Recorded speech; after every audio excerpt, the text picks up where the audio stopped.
This video, I'm going to be breaking down a very simple little blitzing concept today out of the 335 3 high odd. This was a blitz that was pretty good last year's game and is pretty decent in this year's game as well. Now, you can sub in edge defenders here on the outside, and pretty much all you need to do with this defense is turn autoflip off.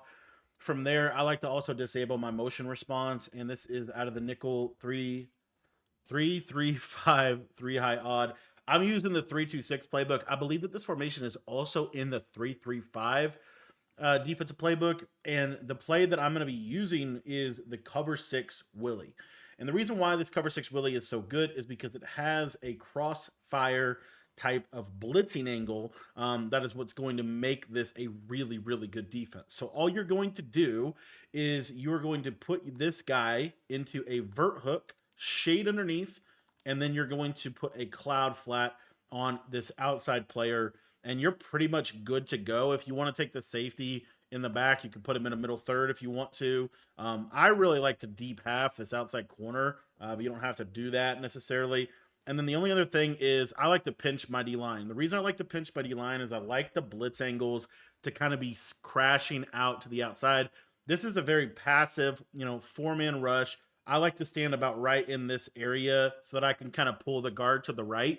And at the snap of the ball, what you should see is this loop type of pressure, being able to get pressure at the quarterback. Now, you do not have to pinch the line for this blitz to work all the time. This blitz can work just literally hauling it. A lot of times that guard will fly out there. The problem is, as you see, sometimes the guard doesn't really fly out if you don't pinch the line.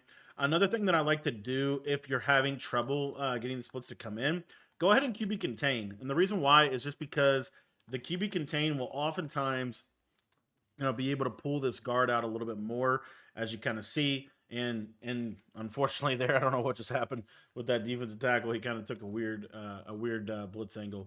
We'll try it one more time here. And again, I like the shade underneath. And the biggest thing too is get your user really pull that guard out. Sometimes too, once they start doing like random pass protections, what's really interesting about this defense, for some reason, this guy on the left can sometimes randomly come free. I can't tell you why. I can just tell you he does. He randomly will come free every now and then.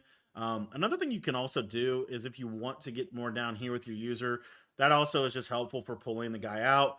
But as you can see, this is primarily due, and the reason why this blitz I think is so effective is because it's primarily due to the alignment of this right side and left side combination. You're able to get a pretty favorable alignment here. Another thing is if you want to move this guy, you can like spread your linebackers. That'll kind of move him out a little bit. And you can get it. You can also kind of adapt the pressure that way. As you see, though, we're getting pretty consistently able to get it. I feel like cover 6 Willie is one of the more consistent A gap send fours that I've seen.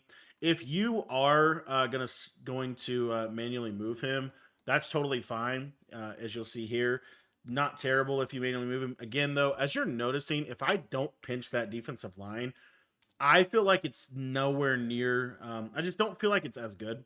Another crazy thing you could do is show blitz, then kind of walk him out. It'll create kind of this amoeba type of alignment. I don't know how good this is, but it's kind of wild. And you're still gonna, as you see there, there's that left side guy doing his crazy stuff that he does. Again, I don't know why he does that. But occasionally he will come in. Obviously, you can do whatever coverage you want behind the blitz. I just think this is the easiest coverage to be able to set up. If you shift them to the left side, I don't think there's anything wrong with that either. As you see, he's just going to loop a little bit. But I do think he almost takes a little bit too long. There's kind of a sweet spot for these loop blitzes, in my opinion.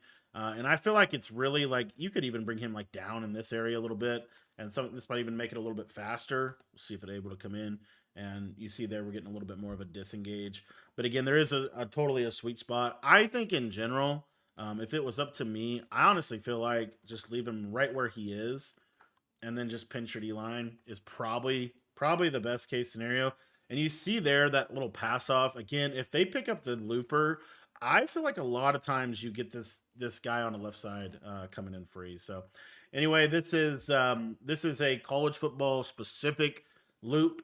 And yeah, it's all right. It's not bad. There are obviously plenty of ways to pick it up, but you are only sending 4 people, right? Which makes it a huge win that you're able to get pressure just sending 4 people at your opponent. Obviously, you can do whatever you want with your coverage. You can add blitzers. You could even move this guy a little bit, which I actually think can make the blitz a little bit better. And you see there's a disengage and the loop comes in. So this is one of the better blitzes in the game right now, or better concepts, if you will. Cover six really from a lot of formations can do a lot of really good things for your defense. I want to thank you for watching this video. If you guys want to check out any of my full offensive or defensive ebooks, they are available in our school community. For just $10, you get access to all of my offensive and defensive ebooks for both Madden and for college football. So if you want to sign up for that, that link is going to be in the description below. And thanks for checking out the video.